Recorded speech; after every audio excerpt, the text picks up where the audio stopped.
allegiance to the flag of the United States of America and to the republic for which it stands, one nation, under God, indivisible, with liberty and justice for all.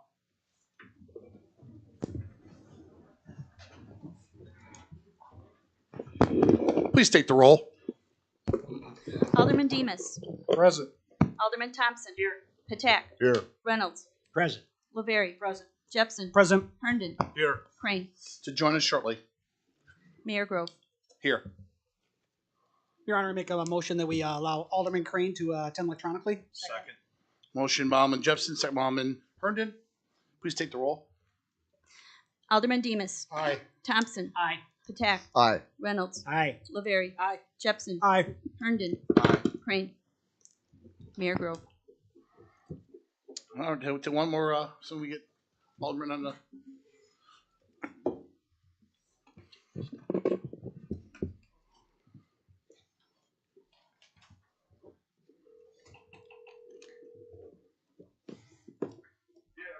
Alderman Crane, can you hear me?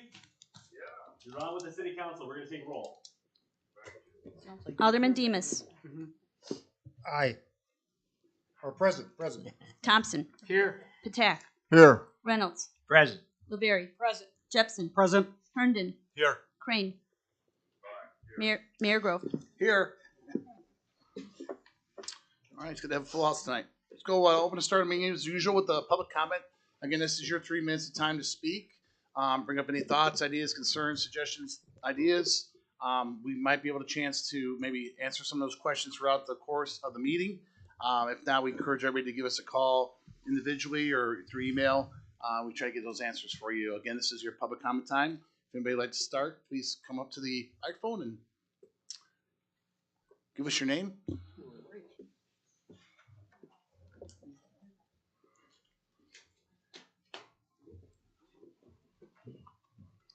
Hi, my name is Renee Mustard. I manage the Detour in LaSalle. I want to speak on behalf of the Detour and also of my son, William Hocking. He's the owner of the Detour.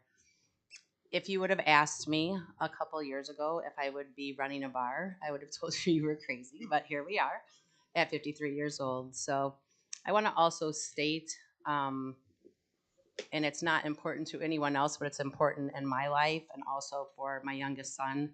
I lost my oldest son 6 years ago of a choice that my oldest son made, and it changed our lives forever. And I say that because being in that situation, in the situation that I'm in, running a bar is very, very, very important to me.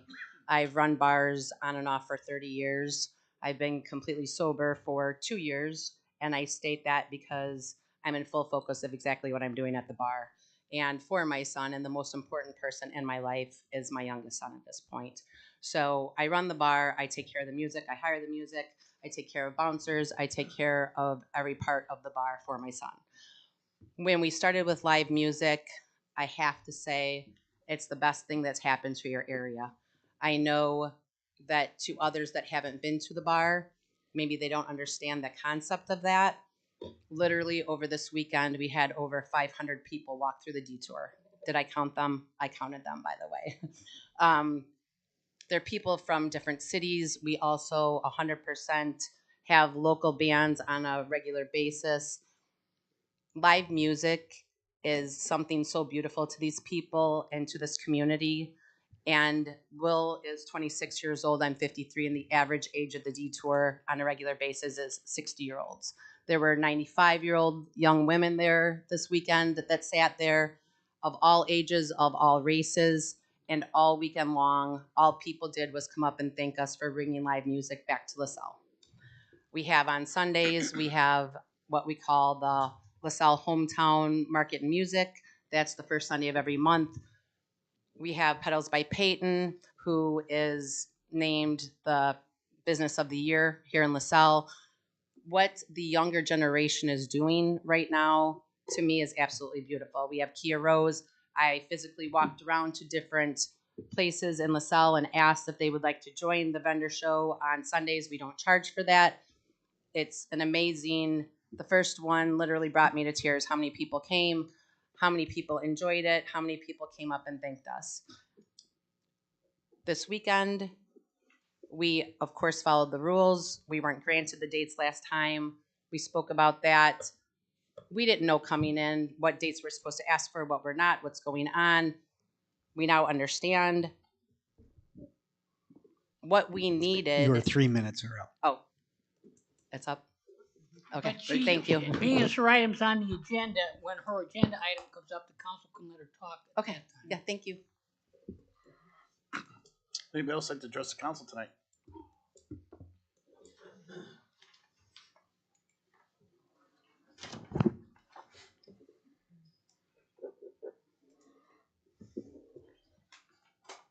Good afternoon, everyone. I just have one thing to say, I guess, and it's not You gotta give Really? your name, Will. My- State your name. William Hocking, the owner of the Detour. So last week when I was, or actually 2 weeks ago, I was in here and we discussed everything. Not everyone was here, but for those of you who were, understood where we were at on everything. You guys had said things and complimented me, and I appreciate that. So my question is, this weekend I had 3 separate incidents where we either had police officers sitting across the road staring at us the whole time. That was Sunday night, I believe. You had 2 sitting across the road for an hour at Beck's gas station. On Sunday afternoon, we had one pull into our parking lot at State Farm and sit there for about 15 to 20 minutes. And then on Friday night, I had a police officer pull through the back alley to ask me what time and if we have a permit, and then kindly reminded me to make sure it was shut off. I guess I thank him for that. Like I said, I just think it's ridiculous that we haven't had any issues, and I continue to have this stuff happen. On one of the busiest weekends, when people are trying to pull in and come here and give business to LaSalle, and I have a police officer sitting in my parking lot. I just don't understand it. I don't know why it's happening. I don't know who's ordering them to do that. They're very nice. They're not, doing any, being rude or anything like that, but it's just the fact that they're there.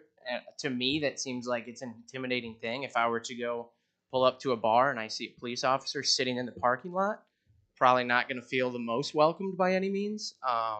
Or if you're pulling down and you're going to pull in and you see 2 sitting across the street. Once again, that's just my opinion on that. And if anyone has any answers on who's doing it and why, I would love to know why. So, thank you. Anybody else like to speak tonight? Anybody else like to speak tonight? Hearing nobody else, we'll go to approval of minutes, please. Your Honor, make a motion that we approve the minutes of the regular city council meeting held on May 12th, 2025, placed on file. Each alderman has a copy. Second. Motion by Alderman Reynolds, some Alderman Thompson. All in favor? Aye. Against? Motion carried. Discussion, protection, action on the following petitions. Request from Kevin Dale of Laborers Local 393 to hold a Tag Day collection on Saturday, June 14th, 2025 at the intersection of 11th and Buckland Streets and related matters. So a quick comment on this one. If you recall, back in March, you had approved Tag Day applications for the LP Cavalets, and they did ask for June 7th and June 14th. The guidance I was given was that it's unusual for the council to generally give 2 different weekends to Tag Day. You ultimately agreed, assuming that no one else would come and ask for that date. So when I did receive this, I did reach out to the LP Cavalets spokesman over there and spoke to her and said, as you recall, when they approved these, that if somebody else asked for that date, it would then be unavailable to you, given that they normally don't provide 2 weekends and that these can be sometimes in high demand. She did understand that. So if you do approve this one, that would mean LP Cavalets would have a Tag Day on June 7th, and then this group would have it on June 14th. You were transparent about that at the time. Yes. Correct, Brent? Yep. She acknowledged to me that she knew that was a possibility when she got it. My question, are they raising money for their union local itself, or is there some other charity? Because it isn't listed on the sheet. This is their Father's Day, I think, collection they do every year. Pretty much. I don't know I think it goes back to a charity. Jordan, do you know offhand? Jordan? Just a question, Doc had mentioned about I think they do this every Father's Day. Do you know where that money goes? Is for a charity? Okay, this is for the tag day for the laborers, 393 tag day on June 14th, which I think is Father's Day weekend. Do you know exactly where that money's going? No. Okay. I don't know specifically what charity they donate. I will get that information though. Are you pretty sure it goes to a charity? I'm pretty sure it does. Okay. If you want to table it until we get confirmation on that. I don't think there'll be time. Yeah. Well, we could just go ahead and you guys can approve it with the understanding it was for charity. And there's an issue. We have allotted this to these people before. Yeah. But don't they usually have like a charity they're raising for on the form? I think we all need to remember is basically, I think through a court thing that, anybody can actually stay anywhere and ask for money any place. We kind of do it as a service, right? It keeps track of it so that we don't have multiple people at the same corners, every weekend. I was brought up, I said, somebody I said, in the old days for the old boot drop for Labor Day weekend for Jerry Lewis Telethon, I said, Shooting Park Road and Quarter Street was a great thing. It seems like now there's no tag days at that event, but we're hitting all those south intersections. They're like, well, maybe Peru doesn't allow it. I said, well, no community can deny it. It's you see some folks on the way into Walmart that are asking. So we just try to do it as a courtesy to try to make sure we're not overlapping with other organizations that want to ask for that. According to their website, it's Dad's Day, which is Dollars Against Diabetes. Yep, that's what I was just going to say. I did Google that right now. That has been historically what they've got in the past. Did you hear that, Jordan? Dad's Day for diabetes. So, good. Your Honor, I'll move to make a motion that we approve the request from Kevin Dale, Laborers Local 393, to hold a tag day collection Saturday, June 14, 2025 at the intersection of 11th and Buckland Streets and related matters. Each and every alderman has a copy. Second. Motion by Alderman Demas, second by Alderman Reynolds. All in favor? Aye. Against? Motion carried. Request from Tammy Humpage of St. Jude Run to hold a tag day collection on Saturday, August 2nd, 2025 at the intersection of 11th and Buckland Streets and the intersection of Charters and 24th Streets and related matters. So quick clarification on this as well. It did say in the application, LP Sports Complex four-way stop. I did call to clarify that as that intersection that's closest to Sports Complex is not one they requested previously. And she did clarify that they were looking for Charters and 24th Street as they received last year. So. Your Honor, I move that we grant the request of Tammy Humpage of St. Jude hold a tag day collection on Saturday, August 2nd at the intersection of 11th and Buckland Streets and also at the intersection of Charters and 24th Streets and related matters. Second. Motion by Alderman Herndon, second by Alderman Reynolds. All in favor? Aye. Against? Motion carried. Request from Machinery Maintenance to install 3 non-illuminated wall signs at 321 Reculia Drive and related matters. Your Honor, I make a motion that we grant the request from Machinery Maintenance to install 3 non-illuminated wall signs on 321 Reculia Drive and related matters. Second. Motion by Alderman Thompson, second by Alderman Reynolds to approve the request. Please take the roll on this one. Alderman Demas. Aye. Thompson. Aye. Patak. Aye. Reynolds. Aye. LaVerry. Aye. Jepson. Aye. Herndon. Aye. Crane.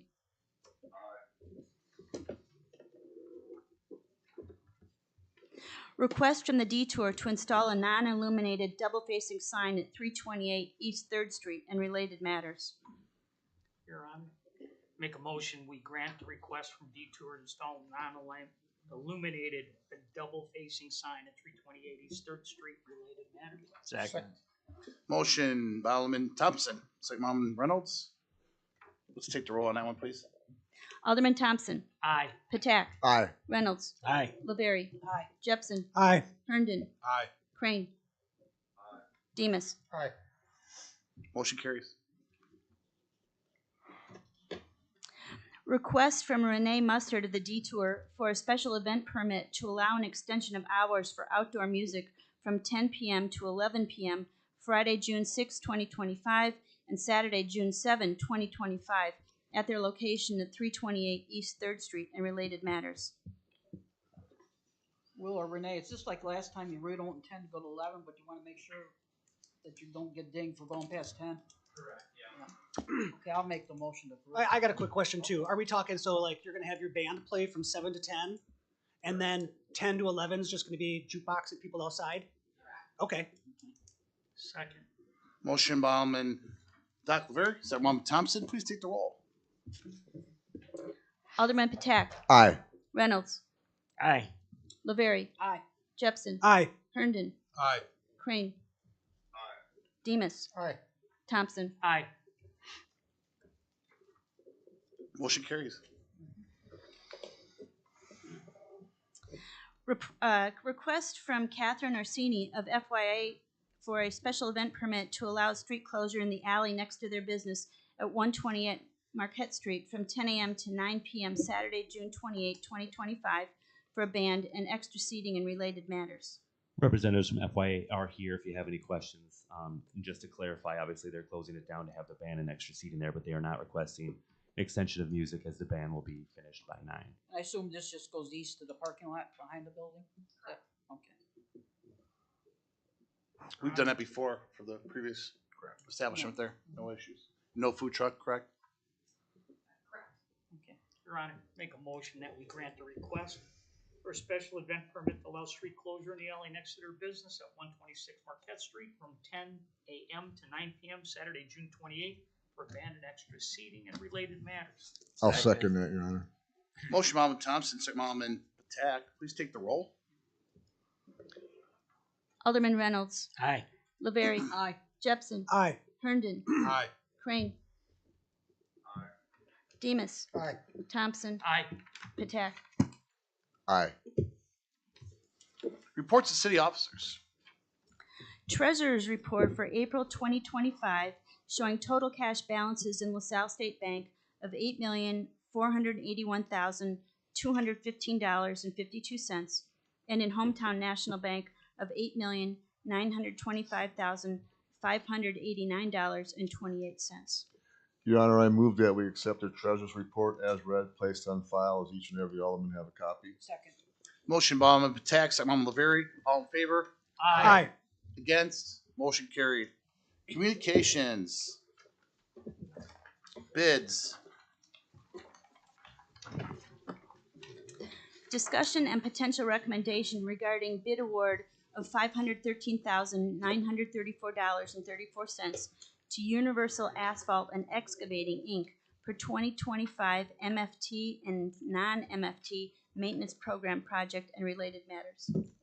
Your Honor, I move that we pay the potential recommendation regarding the bid award of $513,934.34 to Universal Asphalt and Excavating for a 2025 motor fuel tax maintenance program and related matters. We're not paying it, we're awarding them. We're They awarding do it them right bid, now. awarding Yeah. them bid. We will be paying them. Yeah, we'll be paying them when they're done. Motion by Alderman Awarding Herndon. them the bid. Motion by Alderman Herndon, second by Alderman Reynolds. Please take the roll. Alderman Jepson. Aye. Herndon. Aye. Crane. Alderman Crane. And I just want to comment real quick, if we can. Brian, can you go over and tell everybody again how we choose these streets and why we do it with the MFT, and just try to explain on how we go off the calls that come in. That way everybody knows, when they want a street done, the more calls we get, the better off it is. I don't know if that's necessarily the case. No, that's not necessarily. no, it's We, it's need. We have a running list that every year we start off from previous years that the street or alley might have not have been paved. It goes on the next year's list automatically. And as we get calls through the year and we go and look at the streets, the street department has input when they find roads that are kind of falling apart or need to be looked at, where they're doing a lot of pothole patching. The list comes to me. I drive around. I give the list to the mayor. Mayor and I kind of go through and and narrow it down to within the budget we have. As you can see, this program's for about $500,000. I think the list we have could be 10 times that if I took a guess. So we kind of look at the heavier traveled that are falling apart because the more traveled the roadway is, the faster it'll deteriorate. And we pick roads based on the condition, the amount of travel it gets, and then the mayor goes with each alderman and they look at the roads in their ward, and we kind of divide it up evenly, dollar amount, as much as we can, and that's how the streets are picked. And then I prepare a final estimate and goes through IDOT for approval. And that money is, for the most part, motor fuel tax. That's money we're given from the state, right? Right. So, again, it's not money that we can just grab from the water department or general. I mean, we could grab general fund, but this is actually money that's only designated for street work, correct? Yeah, it's part of your, whenever you get a gallon of gas, you pay for tax on that. Yeah. And the city collects a portion of that, and then a portion that goes to the state for their use. And then on top of that, there's a federal gas tax that we also get some money on, that we've done streets like Crozet, Charters, and Richard Hallett recently, that we utilize those monies to stretch the dollar as much as we can. But that's based on per capita, right, Brian? Not miles of road or money we take in at our local gas stations, right? Both of them are based on per capita. It's not, it's a statewide collection. So even if you don't have a gas station in your town, you would still get monies because it's based, it's probably about $50 a person a year, or $40 a person a year, I believe it is. And then the federal part of it, you have to have a community over 5,000 to get those monies. And you have to, those can only be federal designated routes that you have to apply for. And we've done that, and whenever we can use those funds, we do it. Alderman Crane, anything else to add? Are you good with that? Cool. Alderman Demas. Aye. Thompson. Aye. Patak. Aye. Reynolds. Aye. Laveri. Aye. Discussion and potential action on bids and potential sale of the City of LaSalle's interest in certain surplus lots and related matters, which lots, properties, include the following premises: 1437 Crozat Street, 446 Joliet Street, 853 9th Street, and related matters. These are all streets that had homes on it that we got through a grant that would tear those homes down. We've had some interest in these lots, especially two of them are big enough to build another home on. And the other one is pretty much one where the neighbors would be interested in that lawn. That way, the city's not paying for it to be mowed. And then obviously, if there's a building put back on it, it helps the property tax rolls to have a building back on it. So I know we had some interest, Kurt, and probably some specific ones. Did you cross this with the finance committee, or are you just presenting to us now, or do we know? No, this is just presenting now. Okay. So you asking to put them out for auction? Is that? No, we're gonna accept. Yeah, they were already put out to bid. We opened them on the 19th, and we received one bid for 1437 Crozet, and that was the only bid that we received. Okay, that's why I didn't see the bids. And the amount's $1,025. If the council accepts it, it would be sold as is with the subject to reservation of any easements the city's got regarding utilities and other things. And any title work they would want to do, they would have to be at their cost because they're paying only $1,025. Is that the only bid we got total The only one for all three properties? for all three. Yep. I had several calls. Yeah, I but had a lot of calls myself. Okay. Interesting. Sorry, Tom. And that was only on the 1437, right? Okay. Yes. And we had them all marked correctly. Oh yeah, and then it's put in paper as well. Your Honor, move that we accept the bid of $1,025 from Bruce and Sue Hallen for the location of 1437 Crozat Street. Second. Subject to the same things that I mentioned. Yes. Thank you. Motion by Alderman Patak, second by Alderman Thompson. Please take the roll. Alderman Herndon. Aye. Crane. Demus. Aye. Thompson. Aye. Patak. Aye. Reynolds. Aye. Laveri. Aye. Jepson. Aye. Appointments, resignations to various city positions, including but not limited to the following. That time of year after election, we get to go ahead and do some reappointments to different positions. Nobody's changing, but I will go through just for the record to make sure we're all on board with the names to positions. Fire Chief, of course, Jerry Janik. Superintendent of Public Works, Kevin Fay. That is one change. He was actually acting in a kind of a mixed, still Public Works slash Water Department foreman. He is accepted to just be solely the Public Works Director, Supervisor, or Superintendent this time, which will be then obviously some different positions we open up for the foreman and Water Department, and now be coming in the near future. But we're very excited to have Kevin in that role full time.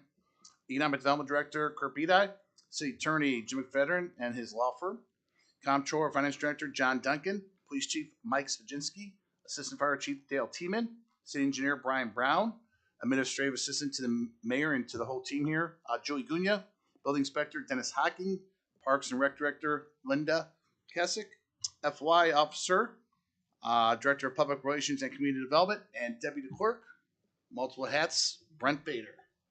Ask your guys' approval for those appointments, please. Are these all 4-year?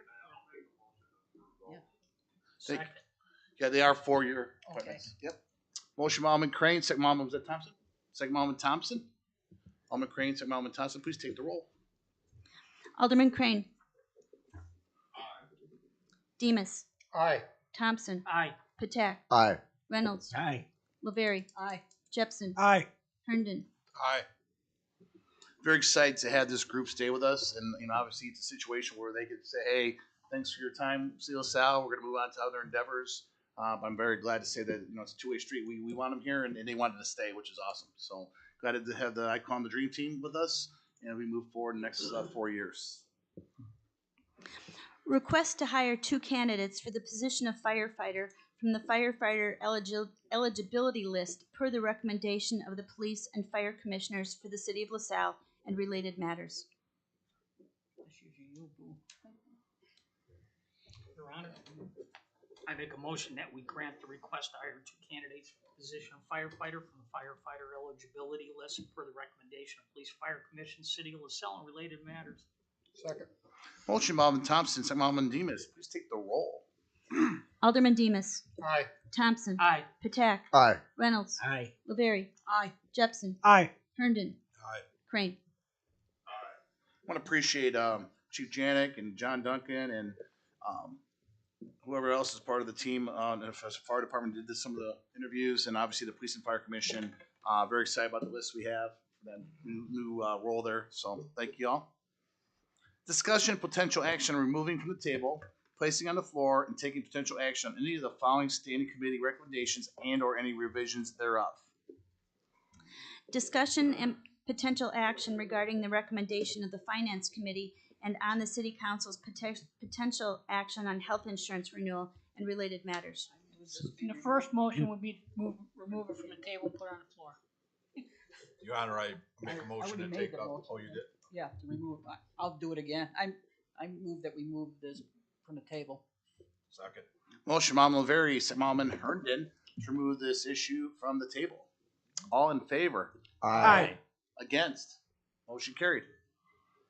So just as a backing it up a little bit, this was a conversation at the Finance Committee originally. Both parties pitched to the Finance Committee, and it was at that time the motion was made to pass it basically to the full City Council for consideration. So if my understanding, both parties are here. If you have further questions, you can direct it to them. Otherwise, you can converse amongst yourselves, based on the pitches you originally heard. I'd like to start discussion if I could. I know we had some back and forth, a couple different meetings, and I appreciate both Brent Stewart and Hartar for being here at all the meetings we had before. We always wanted to try to do this at a meeting when we had the full group here, and tonight's a good night to do that. We do have the full group here because, I mentioned last meeting we can't always do that, and sometimes things are time sensitive where we need to move forward with the stuff. Some different ideas were brought forward. Hey, I think it's around a $40,000 potential commission that whether it's Brendan Stewart or Hightower gets it, that they get paid and we can't split that. It has to go out to one location. So again, my thought process is right now we've been with Brendan Stewart. This has no disrespect to Brendan Stewart; they've been great, but we do this with our financial institutions. It was brought to our attention that Howard Tower would like to be maybe that carrier, and if we rotate years or every 3 years, whatever would make sense as far as the manpower and how much work is required to it. It's pretty hard for Jeff Grove, me personally, I want people to move to LaSalle, work in LaSalle, and then as part of the city government, when we have some control of where we could put that money, not to give it to LaSalle business when we have multiple people that work at Howard Tower live in LaSalle. And that just, that's my point of view, is we have actual business that employs some people in LaSalle. We kind of need to take care of it, and I think it's a fair thing. It's not like we're going to give that to that person, that group, forever. It'd be rotation basis. Again, just my personal thoughts on it. Okay, I have a point of order question. Didn't we take a roll call to put it on the table? So don't we need one to take it off the table? I think you just did that. No. He's saying that instead of a roll call, we did all ayes. We just did a voice vote. Just take a roll call just to make not an issue. Okay. Alderman Thompson. Aye. Katak. Aye. Reynolds. Aye. Laveri. Aye. Jepson. Aye. Herndon. Aye. Crane. Alderman Crane. Alderman Crane, Alderman Crane. Thank you. Demus. Aye. Council's pleasure. I think we've always tried to divide things equally and bid things out. This is an equal monetary bid. The question is service, and they're both very good at service from what we hear, but we usually try to share things when it's LaSalle businesses. So, I feel it's not an irrevocable decision, so it can only be reversed. So that's how I feel on the matter. If it doesn't work out with whoever we vote for, we can always switch next time around. Are you making a motion, or are you just giving your? Well, I'm letting others talk. Oh, okay. Too, yeah. Gotcha. Yeah. Well, Mayor, like you said, we do it with our financial institutions. We try to spread it around with like demolition of property and what we can with POARs and Universal and what we can. I mean, it's only fair. Some of the slogans are "Ourselves open for business." We're open for business. And that will come up in a discussion later as we talk about other things. I mean, both people are reputable organizations. I went to school with Susie. I know the Stewarts very well. I know Bart very well. I mean, it's only fair that we make a rotation 2 or 3 years, make the rotation, and be fair and spread amongst the community. Your Honor, I got a question. Since I've been absent for 3 years, so I'm trying to catch up here. Yeah, so did we receive bids from both? Are the bids? Are we going out for a bid for both, or how are we going to do this? There is no, the finance director, controller can speak to it even better than I can, but as I understand from what he's advised, there is no financial difference. The commission will be the same with either firm. Is that correct, Mr. Duncan? That's my understanding, that to be correct. There's no financial impact to the decision. Okay, that's right. It's a service decision. Your Honor, I'd be remiss if I didn't say when this first came to the council's attention, my phone lit up by city employees. The city employees at that time, nothing against the Hard Tower firm, but at that time, every single one of those people said, "No, don't switch. Why are you going to switch? Why are you guys even considering it?" And of course, we have the reason that you guys have expressed. And I totally understand it, but I'd be remiss if I didn't have that on record, that the employees at that time they did not want to switch. They said they had good service, and they didn't want to rock whatever their reasoning was. But I just wanted to make sure that's on the record. We had other employees come forward and actually talk with John, and I think that some of their concerns were, I'm just saying, yes, right. Everybody heard some stuff, and I think some of those issues were put to rest. I was able to put some of the rest with calls I had. It's sometimes you switch and you find out it's better, and sometimes you find out it's the same, and sometimes you find out it's worse. To clarify, the only misunderstanding that I alluded to was that people thought we were moving insurance companies out of Blue Cross, which I assured them that was not the case. We're ready for a motion. No, the fees I'd are like to separate. make a motion that we, switch over to Hightower Insurance for our insurance this year. Is that to be on a rotating basis or? Yes, yeah, as we discussed on a rotating basis. Is that Yearly or every 2 years or? Well, whatever, we had, I thought it was a 3-year thing. There was nothing that's set firm as to what year, whether it be 1 year, 2 year, 3 years, nothing firm on it. I think I'd be comfortable with 3 years. Just Then I would say with the work 3 they years. have to do. Yeah, the motion goes for 3 years.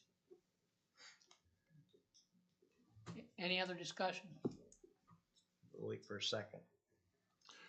Yeah, one of my thoughts, this is a very tough decision, and I really struggle taking it away from somebody that's done a great job.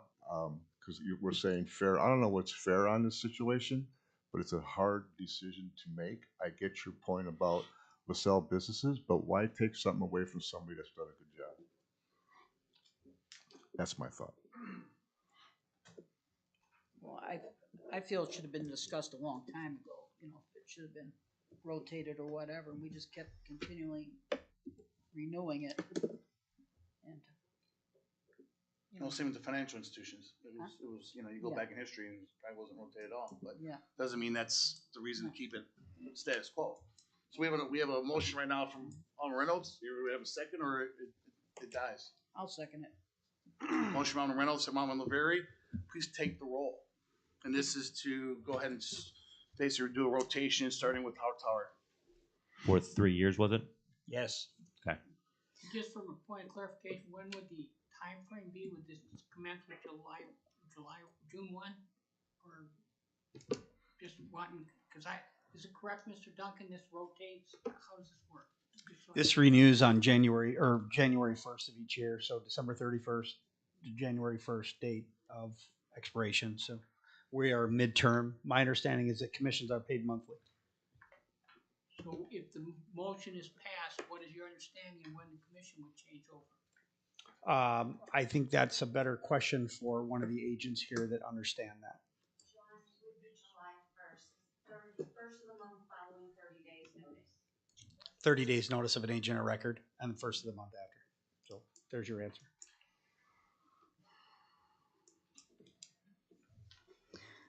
Alderman Patak, Nay. Reynolds, Aye. LaVerry, Aye. Jepson. I agree with Alderman Patak. This is a really difficult decision, but I'd like to see everybody get a slice of the pie. And one of my biggest concerns was this insurance isn't for me. This is for our public works employees, and are they going to be happy with this insurance? And after speaking with public works employees, they all understand that nothing's changing. So I'm going to vote aye. Alderman Herndon, Aye. Crane, Demus, Nay. Thompson. Nay. Let the record show, Mayor says aye.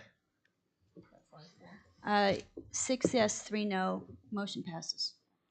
I appreciate everybody's discussion on this. I know this is something that's been, you know, especially in a small community, it's hard, a lot of relationships, not always easy when you know the names and the faces of folks that could affect you. But thank you guys. I think it's the right thing to do. But again, I respect everybody's opinion, and I definitely know we had a lot of discussions on this. So thank you for your time on it. Standing committees. Discussion and potential action regarding the recommendation of the Finance Committee regarding the purchase of a Kubota D1105 utility vehicle for the Parks and Recreation Department at a cost of $17,513.47 and related matters. Your Honor, after much discussion, the Finance Committee voted to kind of pass on this for right now. We are going to go out and do another bid. Alderman Crane brought up maybe getting a Kubota that would also take on a snow blower and a blade, something that could be shared between the Public Works and the Parks Department.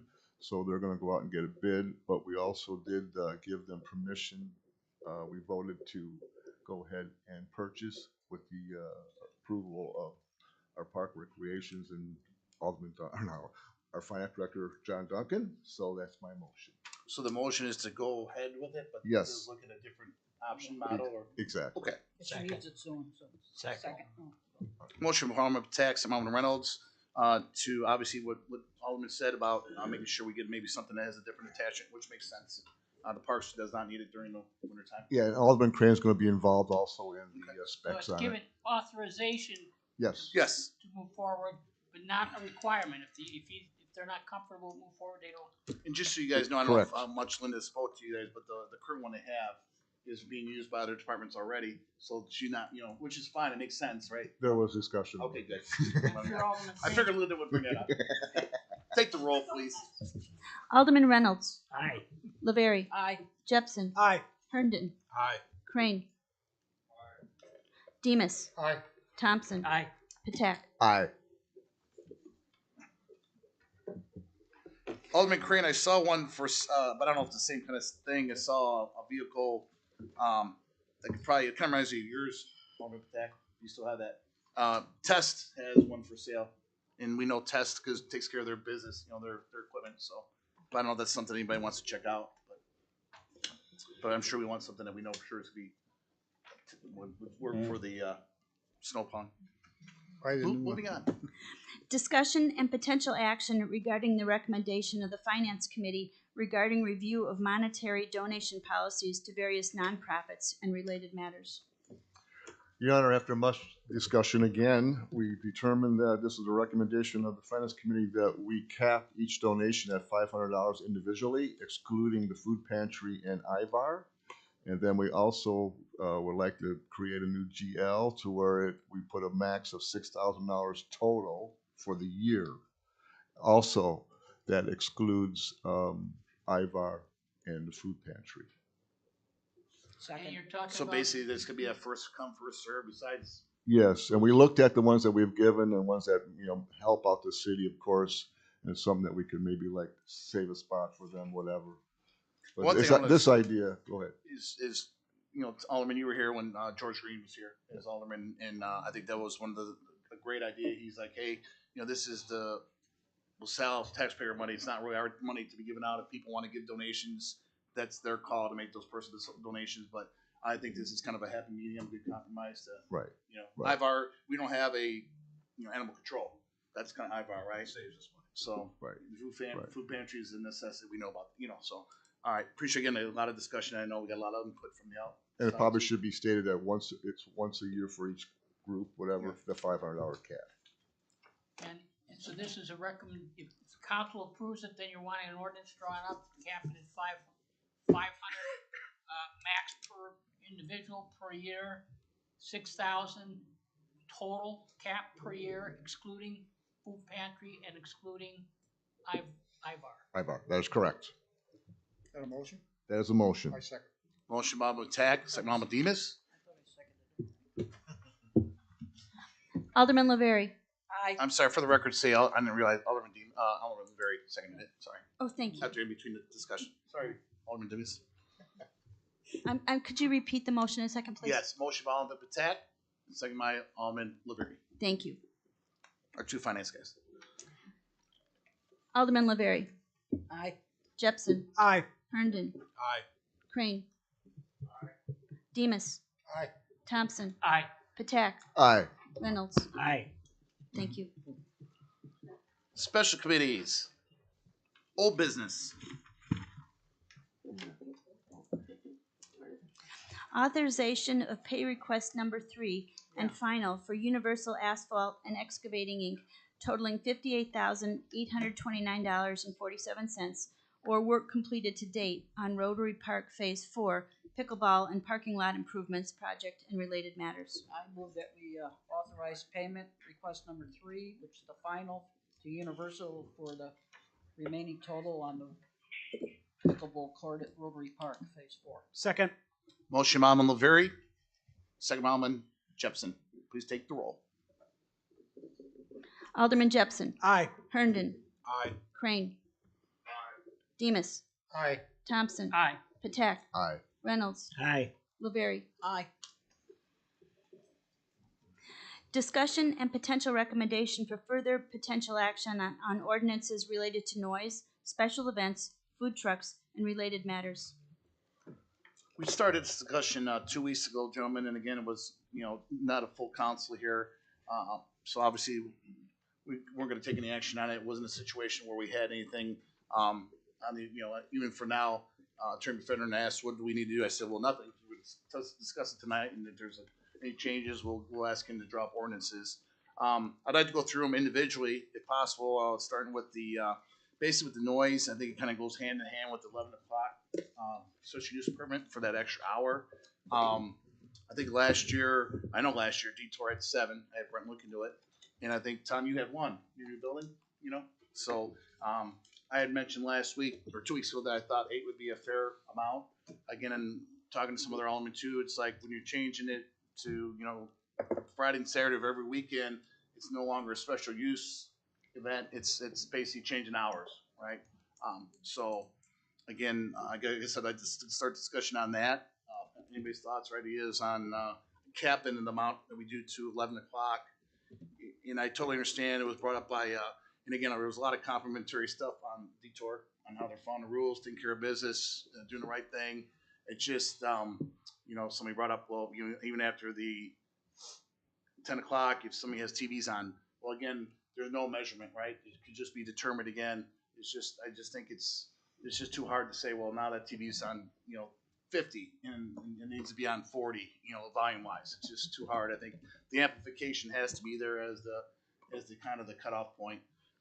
Just starting a discussion, gentlemen. Well, just to explain the ordinance a little bit, because I know it by heart. There's no amplified sound allowed coming across your property after 10 o'clock at night, be heard within 50 feet of your property, or 11 o'clock with special use permit. So if you have a TV on, if you have the door open or something like that, you're in violation of the ordinance. We have had other bars that had like open mic night, and again, you know, I go back to the point where people know when they're buying a house next to an established bar, you realize there's some stuff that goes with it, right? But again, what we asked in that situation just probably 5 years ago, just asked them to close their door, and it made a big difference. You know, I think that was up at Jake's 5 or 6 years ago, maybe longer than that. But again, those things do happen, and it happens. If you don't mind me commenting, in 2009 when we ran for these positions, we said LaSalle's open for business. We're going to change the way people have the outlook of us being the redheaded stepchild in this town. I'd say that we're open for business, and I think that if we're gonna, we might as well just get rid of our ads on TV and I mean on the radio and say everything. If we're gonna cut people's hands off on trying to make a buck and make a business in this area, no one's really killing anybody. They explained today about the 10:03 is the only time they got ticketed because they didn't know. They want to shut the music off early, and here we are. We want to get, these are not just one people. We shouldn't. This is a whole everyone in the whole community. And Mike, since the other particular place, we really have not had any problems locally in this town within the last 2 years, have we? Now that you touched that, Alderman Herndon, actually, I haven't even had anybody checking on the detour. It's been quiet. I don't know what that comment was about. There's been 2 bars that when they have problems, they know it. I don't hide behind the scenes and send cars. I call the bar owner and I tell him we're going to come for you now. If you can't take care of your bar, my guys will. So that's kind of how we roll. So I don't know what this was about with the detour because we have not had one problem. It's been really good. So thank you, Mike. So if we're open for business, we're open for business, or else we might as well just quit the ads. So if you're going to cap it, I mean, let these people try to make money. I'll say, and also some people who are also on this committee, on this right up here now, the word was said when we had parking problems downtown LaSalle, it was, well, maybe you shouldn't live in a business district. Well, the same thing goes with this. So if you're going to cap it, I would say cap it maybe at a dozen or 16, but you're cutting people's hands off to try to make business. I'm sure that people that are established, they're buying insurance from both of these places right here. We've already took it away from one people, but I believe we need to share. So, I mean, I don't understand how that, we're not shutting anybody down. I mean, that's not apples to apples. And as leaders up here, I'm going to say, you know, it's interesting how we can pick and choose our battles as aldermen, but we also have to follow ordinances and regulations as well. Your Honor, your pleasure. That's in my ward, and Alderman Demas's ward, and that's the only bar that has asked for extra hours. I wanted to succeed, but when I ran for alderman and walked that neighborhood and talked to those people, that bar was an issue. Now it's a different owner, and I wish them nothing but the best of luck. But we have to have some kind of control, and we can always change it. If they didn't have any issues all summer and abide by the rule, I have no problem looking into it. But to just open up every weekend for the people that live in that area, I don't think that's right. I don't think that's right. I'd like to comment, Mayor, if I may. We can hear you, Alderman. Go ahead, sir. Yep. So, if this isn't just about the first ward, the second ward, the third ward, or the fourth ward, this is the whole city. And I think the discussion, it's just getting directed towards the fourth, I'm sorry, to the first ward, which is up there, to that ward, and the businesses in it. I think the discussion should be, it's either we change the ordinance to 11 o'clock, or we cap it. I think 8's a fair number. I mean, it's one or the other. There's no sense of having a special use permit when we're gonna give 26 or even 16 privileges out. So, in my opinion, it's one or the other. We either extend the hour in the ordinance or cap it at 8. Your Honor, I personally, I think 8's too few. What number are you hoping for? 8. 8? I think that's too few. I'm just saying last year, we have a record of last year and they asked for 7. So I'm just going off of that. I got you. Well, Your Honor, I make a motion that we change the ordinance to a minimum of 8 or to a total of 8. This is the noise ordinance we're The talking about. noise It's ordinance, not yeah. the food No, truck okay, ordinance. I'll agree. We change the special use permit allowance to extended hours to 8 per year. Second. Motion by Alderman Demas, second by Alderman Thompson, to cap the number of special use permits in the noise ordinance, extending that 1 hour to 11 p.m. to 8. And if this passes, then we'll have an ordinance prepared for the next meeting. This is to give the okay to go forward. That's 8 per business, per location. Take the roll, please. Alderman Herndon. Nay. Crane. Demas. Aye. Thompson. Aye. Patak. Nay. Reynolds. Nay. Laveri. Aye. Jepson. Nay. The mayor votes aye. This is to keep it for 11 o'clock. I guess vote was to keep it, move it to cap it at 8, right? Right. Correct. Motion passes 5-4. Again, thanks everybody for your input and discussion. That I know this has been an issue for a couple years. So, and as Alderman Thompson says, we can always review it in the future. Continue on with old business. Oh, I'm sorry. Let's go to special events on food trucks. Right now, if I'm a food truck, I can come into town. What is our fee right now, Kurt, to one time to get in the business?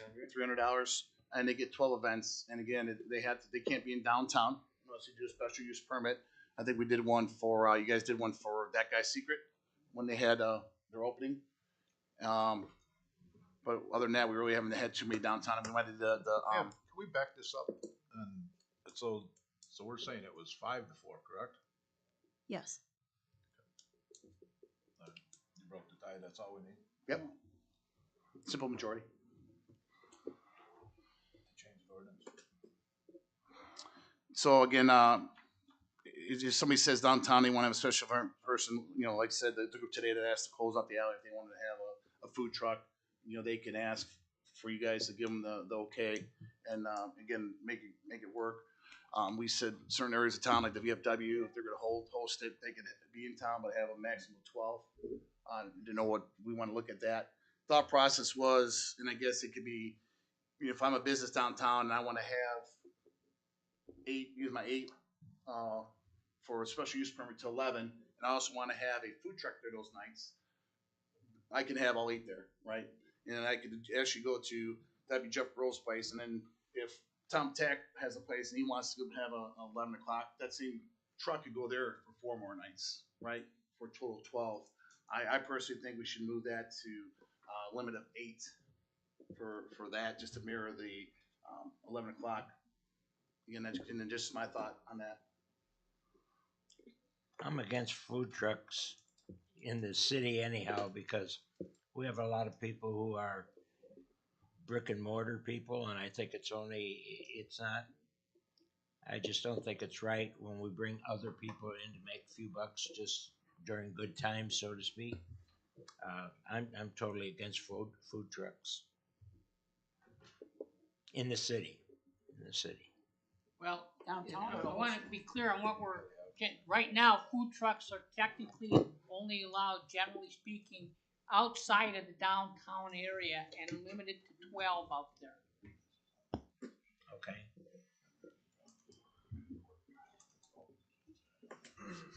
Any other discussion on that? Anybody want to make a motion to change that? Do you want to just leave well enough alone and move forward on that one? Your Honor, I make a motion, we leave the ordinance alone as it's written. It seems to be working fine just the way it is. We had a couple of issues, but, you know, I think I brought the ordinance to the floor years ago because I wanted to take care of the brick and mortar buildings. You know, it's not fair to have a food truck come in and pick and choose the good days, and then the brick and mortar guys got to pay taxes, lights, employees, and, you know, we had Hayes, Smokehouse here last meeting, and you know he was really against having a food truck a block from his place, and so I make a motion we leave the ordinance as is. Each and every alderman has a copy. Well, we don't need to even have If there's no motion, no change. Okay. Well, I make a motion we make no change to the ordinance. Well, I guess I'll get this right. That just right. It goes. It stays. We don't need If to do there's anything no with it. motion to change Okay. it, it will stay the way it is. Okay. That's all I had on the discussion on those on that topic. Anybody else have anything else on their bold business? Yeah, I should probably bring this up. I don't know if it's old or new, but at the finance committee, we voted to donate $5,000 to the food pantry. So I make a motion that we go ahead and donate $5,000 to the food. Are we able to do that? Well, basically, my understanding of how that went was that they were giving guidance to John to include it in the appropriations. Is that accurate, John? That is correct. So I did want to add, while I have the opportunity, that you did ask me to check with Peru coming into the meeting. I did not have an answer for you. I did get an email from Peru's finance director at 6:07 p.m. while we were sitting here that Peru donated $250 in 2021, $250 in 2022, and $500 in 2023. They came to Peru and did a presentation in January asking for $10,000, and their finance director does not know that a final decision has been made on that request. I will update you when I find out, was the answer I got back. So they did ask for 10. I do know that we discussed 10 and that was voted down. I will let her know if this is approved that we intended doing 5. But to clarify Brent's point, that my understanding was that was to be added to the budget to do. Well, the recommendation was, I understood it probably was going to be the budget, but there was a separate vote as part of the consideration of the items. It wasn't mentioned by Alderman Patak in his motion to deal with them in general, excluding IVAR and excluding the food pantry. But that was discussed in the finance committee as part of the discussion regarding charities overall and various charities and related matters.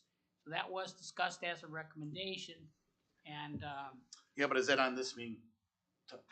No, we took a vote on it. It could be on this meeting. I'm just saying I don't see it as a line item. I'm fine with it. I'm asking you, can we actually take action on it right now? It may be best to take it next meeting, but it could be argued and contended to be within the general area of the food things. But I think it may be best so that nobody can raise a question later to vote on it next meeting, if that's all right with you, Alderman. Yes. But we can let them know it's 5,000. Yes. Oh, that way, I'm just food saying, somebody pantry can would say, know hey, never that'll sit be on on. here, there's a line item. I agree. Well, donation policies is on here. So. Donation policies were on there, although all of the recommendations didn't come forward with the initial motion by Alderman Thank Patak. you, Alderman, for understanding. Yes. Any other new business? So let's go to new business. Discussion and potential recommendation for consideration of additional licensing and regulation of short-term rentals and related matters. So we had some neighbors that were kind of doing some stuff, and we just kind of brought note that these are rentals like Airbnbs, other rentals that people will put up on. I don't know, Kurt, help me out. There's like you like where to stay in LaSalle. Yeah, And like somebody can put their- Verbo is another one. Yeah. So what happens is these people, some people are putting their stuff on, and then once Jeff Grove has it rented, he takes that down, right? So there's really no, it's kind of hard for municipalities to maybe get fill tax or things for that. The Airbnbs, we get that automatically. Is that right, Kurt? Or Well, we John? get it because we have an understanding with them, and I believe it was in 2019 where our general rental ordinance which was something a lot of other committees in here looked at, because we were the first to have one, where it was modified to not apply to those 30 days or less. And Airbnb, if that was done, was also going to agree to abide and buy and pay with an amendment to the pillow tax ordinance and do a short-term rental ordinance. And they have paid a fair amount of money for the last 5 years. I think am I correct, Mr. Comptroller, Finance Director, that's it's over $70,000 to date in the last 5 years? That sounds about right. I think last year was close to $20,000, and the year before was about 15, which has grown some. I do believe that this was an ordinance that, as of our originally brought to our attention to adopt back when it started, and the financial or the revenue from this source has grown over the past few years as VRBOs and Airbnbs have grown. We do receive this money automatically from them, not individually from each one, but Airbnb collects on their behalf and remits to us in one lump sum. So again, we don't know which locations are rented out more than others. We do receive it in a monthly lump sum. I think it was leaner in money received, as I recall, looking at the list during COVID, of course, but it's grown, and I think through the first 5 months this year, it's been about $9,000 already through May. I do want to note that the term Airbnb can be used as an umbrella term to describe these short-term rentals. However, the agreement that we have specifically, as far as paying tax to the city, is specifically with Airbnb, the company. The other third-party companies that you can rent short-term facilities with, like Verbo or I believe Kayak or others, they do not have an agreement with us. So if somebody is to rent a facility through those companies, the person who owns the property must remit the tax to us on their own behalf, not through the company, because they do not have an agreement with us. Only Airbnb, the company specifically, does. So I think the game plan would be to do an ordinance that would kind of be a catch-all for all those. So right now, Julie and Vicky did some research. I think, Kurt, we have 31 properties that were identified as short-term rentals. 15 or 14 were Airbnb, the company. So there's about maybe 15, 16 out there that we're not capturing. And I mean, you could pay like a company, right, $5,000 to do that homework on you, but I don't think we're getting much return on investment. We're probably not going to get $5,000. We could maybe, but I think if we had that ordinance, then Julie and Vicky can make sure we're kind of tracking that and follow up with them and say, hey, it just gives us, like you said, we actually have agreement, as you said, Jim, but this way we have something that would kind of help us with the people. Point of clarification, the ordinance that's in place already is supposed to cover them all. We may not be collecting from all of them, and we may want to do some things to facilitate that. Oh, okay. I thought it was specific just with Airbnb. Airbnb agreed to abide by it, and they were reasoned, but I think if you read the ordinance, it applies to all short-term rentals. So we might already have that. Yeah, all companies must, or anybody that has a short-term rental must submit the tax. That tax is part of the ordinance. But we have an agreement with Airbnb, the company, that company would remit the tax to us instead of the homeowner. The homeowner on the other third party, like Verbo, Kayak, whatever, must remit the tax to us, not the company. Individually. And so with not having any, I guess, formal agreement like we do with Airbnb, we may not know that those short-term rentals exist. and they're therefore not remitting any tax to the city. Is there a penalty in that ordinance for somebody not remitting the tax? Well, I can't recall, but I know we have a right to collect it, and even if there isn't one specifically stated, the ordinances provide for any ordinance that doesn't have a penalty for violation there's a catch-all penalty for all those ordinances. I mean, We could also amend it to clarify that, but I think, given these things, certainly it's reasonable to be doing further investigation, finding out who we're missing, and have the ordinance get applied to them. And this all came up just in the last couple of days. Yeah, it was last minute thing to get on the agenda. But I think it's worth starting a discussion on I it. think it's worth studying further and making sure our ordinance is getting complied with, not just by Airbnb, but by others as well. And if we need to tweak the ordinance to do that. And I think there's already some provisions in there on, we can pass certain rules to facilitate the ordinance as intended originally too. Just for clarity here, we have several short-term rentals that just aren't registering with the city. Is that right? That's potentially the case, yes. Okay. So I guess you could narrow it down by literally just searching on VRBO or these different websites. Certainly, if they're, as the mayor had stated, if I owned a short-term rental and I'm not with Airbnb, I could post it for the weekend, and once it's rented, take it down. And if we do the research and we go through and we put in certain dates, they may not show up. Mm-hmm. So we don't know if they exist or not. The only way that we do truly know anybody has a short-term rental is specifically with Airbnb, because we have that agreement with them. Okay, thank you. To go back to Alderman Thompson's question, that there are penalties in there. It's 5% for of what is due for the late penalty, and 25 if none is received at all. Good job, Attorney Federer. So I think then I'm hearing the guidance here is to maybe have Julie reach out to those folks with the ordinance with them and say, hey, is that right, Kurt? We need to follow up on this, and we need you to start, And what the 5% is the tax. Yeah. Does the ordinance say they have to collect it for us or not? Or do you remember?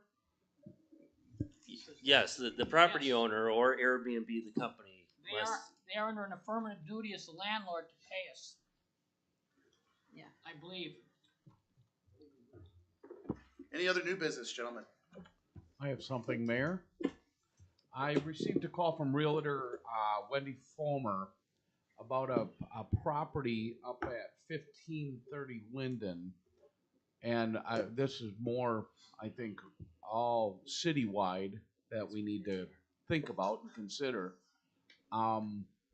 Their property is looking at possibly an assisted living facility, and I think, like I said, we got to look at this kind of citywide. According to our ordinance, assisted living, or our zoning, assisted living isn't in there as a category. Closest thing would be nursing home. And we say that you have to have an R4 or higher zoning for a nursing facility. Assisted living, as you know, is probably the people that live there are pretty much self care and isn't in need of full-time care or nursing, but looking for a residence that can have a little bit of help, a little bit of assistance. And we really don't have a category for that in our zoning, and just wondering what thoughts are on that situation and if we can move that forward. I've talked to Attorney McFedrin on this and thought it'd be a good time to bring it up to at least have some discussion on it. Attorney McFedrin, what did you say Ottawa does? Ottawa has an ordinance in regard to their ordinance where nursing homes and assisted living are allowed as conditional uses, analogous to special uses in R1 zoning. but they'd have to get the special use. In our ordinance, I think it's something the plan commission could consider and the council could consider, given, you know, that the need for, even aside from the nursing homes, because that's a larger thing, but even for assisted living for our population, that there does seem to be a need for that, and it could be given to the planning commission by publication. All the public would have a chance to weigh in at the plan commission hearing, and then the council would consider it after that to see whether we should put assisted living as a specific category and consider whether it could belong similar to Ottawa in R2, but it would be up to the plan commission and the council as to where to put it. And then if this property that is interested, they could petition at the same time to have their thing track along with this and see if they could get a special use permit based on a change in the zoning overall. But the change in the zoning wouldn't apply just to one property. It'd be something that would apply to everything. But it does make sense for the planning commission to give some consideration to making it a separate category and putting it where it's felt appropriate to serve the needs of the citizens of LaSalle and the public in general. And right now, we would have to, in interpreting the ordinance, you could contend that it belongs with nursing homes in R4 because it is, as far as a category, there is some similarities. Somebody could contend it's already categories that the way some of these assisted living homes, and as I understand it, one of those has been contemplated, they're talking about you can only need help with one particular thing. And if they were all operating as a single family unit, you could argue it's a single family type use of the property. But I think clarity would be best, and having the plan commission consider amending the zoning ordinance as it's considered and put a specific thought into where it would make sense to have assisted living go. That does make sense. And then the council would have a chance to weigh in following the plan commission too. Well, those are all one-story homes in that block, so they couldn't have more than 3 or maybe 4 bedrooms. Yeah, one fall under R4 for sure. Are you referring to an investor purchasing property specifically to make it assisted living, not somebody coming over to help an elderly person assisted living, but it's... No, you're not talking about just a one-person situation. You're talking about multiple people living under the But I mean, they don't own the property. That's correct. They would not own the property. No, that's right. And it would be licensed. And it would be licensed by the state. But we really should have something that controls that as well. Okay. Well, you also have, with assisted living, you got an individual who does the assisting, and they sometimes do it in their home, and sometimes they do it in the patient's home. And so it's... How about, I heard some discussion over here by Alderman Herndon, like right now we have some Horizon House homes. So if they're in residential right now. I think the ones that were put on 3rd Street, for example, was an R4 zoning. How about the one next to the Veterans Home? How about the ones on Edwards Avenue? Well, that might have been also a different type of zoning. I'm just saying, I mean, it might be doing already. You might be already doing it. Well, I think the ones that were put in with Horizon House, they went through a specific zoning process back then. It was about 20 years ago. Again, this just came up. I haven't had a chance to study all that. But I don't know that they're in R1 or R2. I know the Veterans Home, for example, is... I'm not talking about the Veterans Home, right next door to the Veterans Home. Well, I know, but I'm saying if it went right next door to the Veterans Home, there may have been something that was done at the time regarding that property. Gotcha. I don't know specifically what the zoning is up there. How about if we just table this till the next meeting? Well, it wouldn't be any final action here tonight anyway. All you'd be doing is saying it makes sense to, and we could study it further for the next meeting and recommend to go to the planning commission with more insight at the next meeting if you'd like. We just thought it would be a good idea to start the discussion, being as we're getting inquiries. Then we could study more too on where some of these Horizon homes are. Brian, what was the address again? It's 1530 Linden. Okay. But this isn't really. But that's not really. I'm just curious what. Yeah.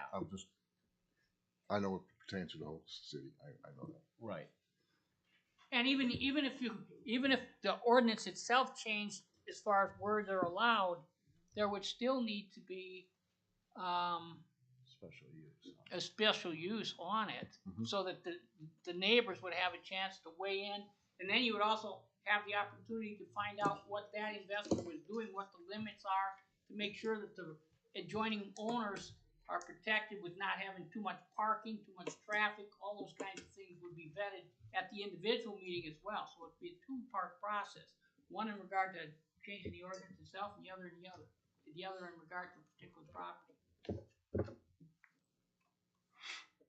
Yeah, there are people that have home health aides come in to watch a family member for 8 hours, or some are 24/7. I know, but the difference here is those Yeah. people own that home, those homes. Right, and- yeah. This would be somebody who owns a house, and I'm gonna open it up for 3 or 4 residents that will live in it. They pay me to live in this house, they pay me to getting sure they get their meds.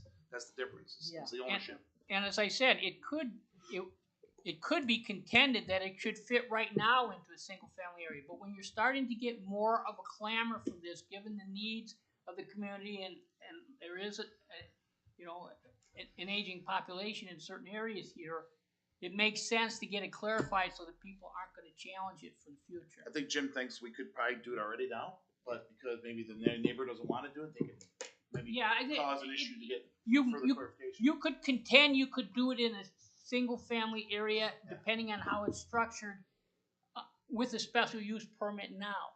But I think it'd be cleaner to have the intention that the city feels that that's appropriate as a whole, so that people wouldn't have the thought of challenging it. Horizon House hasn't been challenged, obviously, because those things were put in 30 years ago, I think, most of them. Or 20. Okay, appreciate the discussion. Any other new business? Discussion and potential action of following additional ordinances and resolutions. A resolution authorizing administration authority for Community Development Block Grant CDBG program. City of LaSalle, grant number 20-243021, and related matters.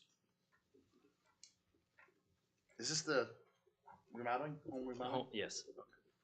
Which one are we on? The home remodel right here. Okay. So what's this resolution, Kurt? And this resolution is basically allowing the agreement between us and the grant holder, the Illinois Department of Housing Authority, through NCICG, that we have a bank account that's associated with this grant, and also designates us as a signee of checks. Council's pleasure. Your Honor, I move we approve the resolution authorizing administration authority for Community Development Block Grant CDBG program, City of LaSalle Grant 20-24-3021, and related matters. Each alderman has a copy. Second. Motion by Alderman Jepson, second by Alderman Reynolds. Please take the roll. Alderman Crane. Aye. Demus. Aye. Thompson. Aye. Patak. Aye. Reynolds. Aye. LeBerry. Aye. Jepson. Aye. Herndon. Aye. An ordinance authorizing memorandum of agreement by and between Reach Strategies, a California corporation, and the City of LaSalle, and related matters. In regard to this is something that was put on for study by the council, and if we needed to move forward tonight, I have conferred again with representatives of Reach and with representatives of Ameren. This has to do with potentially getting a $50,000 grant to assist us, but if they want a memorandum of agreement, there are certain provisions in there that I'd like to see if we could potentially change. Most importantly, as far as tonight, I got confirmation from both representative of Reach and Ameren that there'd be no issue whatsoever with having the council have more time to study this and to address it either the next meeting or the meeting after, and I think we'd probably be ready by the next meeting. They've also agreed that they're willing to discuss some of the terms that are in there, so I would suggest that we take no action on this one this evening. So, you guys good with that? Yeah. Okay. I guess I had one more thing I wanted to bring up, gentlemen, is we all kind of know that we kind of lean towards Geneseo, the internet for the iFiber. We've given kind of at a standstill. They're trying to research some issues that they're dealing with and see if they're okay with some stuff. in the meantime, I've been getting hit up a lot. I don't know if you guys have not, but like what's going on with this? Why, we talked about that 6 to 8 months ago. I am going to meet with Surf this Thursday to see if we can bring them back into play. Again, I know one of the biggest issues with Surf is that we weren't going to get the 5% or whatever tax, utility tax. But I mean, we're not getting that right now with Geneseo, and I think it's something we need to offer to our residents and see if we can maybe talk that. So I'll let you know how that goes. Obviously, I'm just meeting with them. I'll bring anything I find out back to you guys. Surf gonna have the same issues as Geneseo, or? Well, I don't know. I think it's depends on what they think. Yeah. But I know people, and they got with me, our constituents, saying, hey, their friends have it in Oglesby Surf, and it's amazing, and it just gives another right competition out there. So. Chief Regency, anything? John? Nothing, Mayor. Linda? Pool opens Thursday. It's a little bit warmer. Liz? No, Your Honor. Brett? Two things really quick, just to give everybody a heads up that there will be a scheduled power outage here at City Hall Thursday morning to address some power issues we've seen in the building. We're hoping to keep that outage very brief. Our current understanding is that while we may have to shut the doors for a limited amount of time, the phone line should still be operational. So we'll have somebody there answering phones. It's possible there may be 2 different scheduled outages before our next meeting, but right now we only have one planned. So business as usual will still be open for business, or will be? It's sounding like we're probably going to be closed for a short amount of time. Okay. Yeah, the front office at least. We'll get some notice on Facebook. We will tomorrow once I have the firm dates and firm times. So, and then additionally, the Economic Development Group has provided conflict of interest review forms, which is part of their annual process. You'll probably be hearing from either John or myself about that to make sure that we have everything updated for them. Thank you. Chief Janet? No, Mayor. All right, Rob? Term Feder? Nothing further, Mayor. Assistant Chief? Nothing Seaman? further, Mayor. Okay. Amy, on the side, you guys good? You guys good? Okay. Congratulations on everybody's new appointments. Yep, Thank you. Alderman Green, go ahead. We have any update on the housing rehabilitation program?